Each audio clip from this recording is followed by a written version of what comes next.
The Testament of Gad, the 9th son of Jacob and Zilpah. The copy of the Testament of Gad, what things he spake unto his sons in the 125th year of his life, saying unto them, Hearken, my children, I was the 9th son born to Jacob, and I was valiant in keeping the flocks.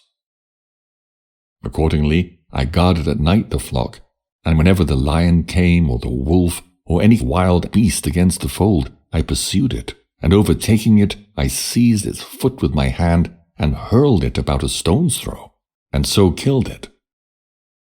Now Joseph my brother was feeding the flock with us for upwards of 30 days, and being young, he fell sick by reason of the heat.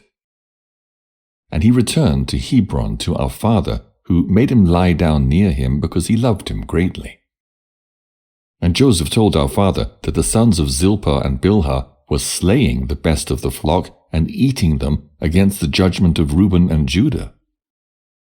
For he saw that I had delivered a lamb out of the mouth of a bear, and put the bear to death, but had slain the lamb, being grieved concerning it that it could not live, and that we had eaten it. And regarding this matter I was wroth with Joseph until the day that he was sold.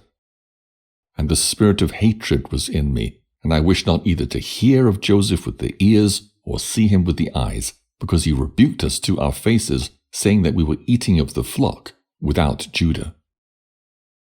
For whatsoever things he told our father, he believed him. I confess now my sin, my children, that oftentimes I wished to kill him, because I hated him from my heart. Moreover, I hated him yet more for his dreams, and I wished to lick him out of the land of the living, even as an ox licketh up the grass of the field. Therefore I and Simeon sold him to the Ishmaelites for 30 pieces of gold, and 10 of them we hid, and showed the 20 to our brethren. And thus, through covetousness, we were bent on slaying him. And the God of my fathers delivered him from my hands, that I should not work lawlessness in Israel. And now, my children, hearken to the words of truth to work righteousness, and all the law of the Most High. And go not astray through the spirit of hatred, for it is evil in all the doings of men. Whatsoever a man doeth, the hater abominateth him. And though a man worketh the law of the Lord, he praiseth him not. Though a man feareth the Lord, and taketh pleasure in that which is righteous, he loveth him not. He dispraiseth the truth, he envieth him that prospereth, he welcometh evil speaking, he loveth arrogance. For hatred blindeth his soul, as I also then looked on Joseph. Beware, therefore, my children, of hatred, for it worketh lawlessness even against the Lord himself. For it will not hear the words of his commandments concerning the loving of one's neighbor, and it sinneth against God. For if a brother stumble, it delighteth immediately to proclaim it to all men, and is urgent that he should be judged for it, and be punished, and be put to death. And if it be a servant, it stirreth him up against his master, and with every affliction it deviseth against him, if possibly he can be put to death.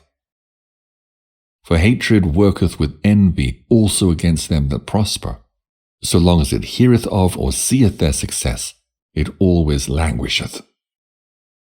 For as love would quicken even the dead, and would call back them that are condemned to die, so hatred would slay the living, and those that had sinned venially it would not suffer to live. For the spirit of hatred worketh together with Satan through hastiness of spirit in all things to men's death.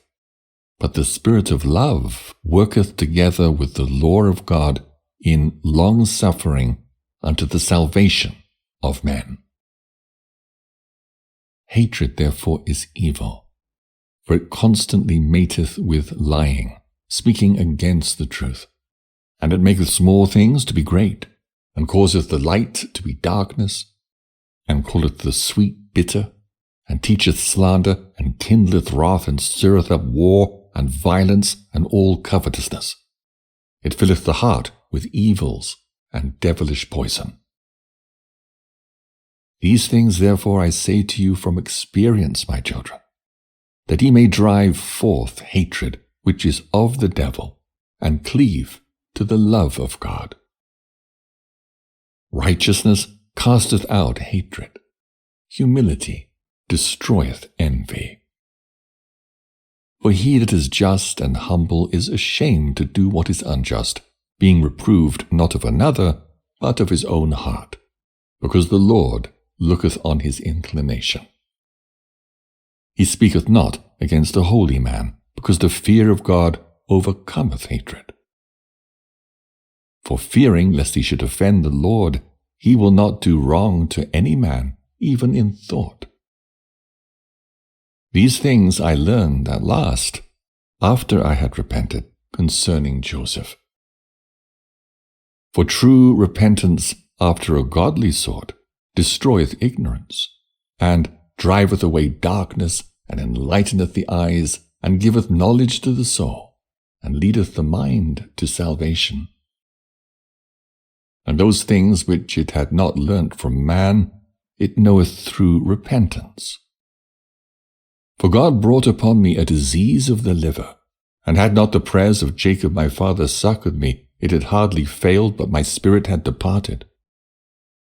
For by what things a man transgresseth, by the same also is he punished.